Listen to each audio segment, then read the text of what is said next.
At Resincoat, we recommend two methods to successfully prepare your floor prior to coating. Depending on what method you choose will determine what equipment you will need. The first option is by using equipment you may currently have in your garage. This includes a typical electric handheld sander with 50 grit sandpaper attached, additional sandpaper to regularly change the sanding disc throughout the preparation, an extension lead, and a vacuum.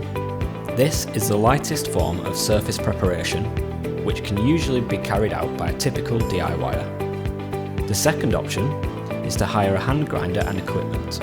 Typically, you will need a 5 kVA transformer, a 3 kVA transformer, two 110 volt extension leads, a 110 volt 9-inch or 180mm handheld diamond grinder with a diamond cup wheel and dust guard, a vacuum with a hose and a wand. This is our preferred choice of preparation as the grinder is able to remove latents and surface contamination and provides the optimum level of surface preparation. All of this equipment is available from national and local hire companies such as Speedy Services, Sunbelt Rentals, HSS Hire, and most local hire companies. They will easily guide you through the hiring process.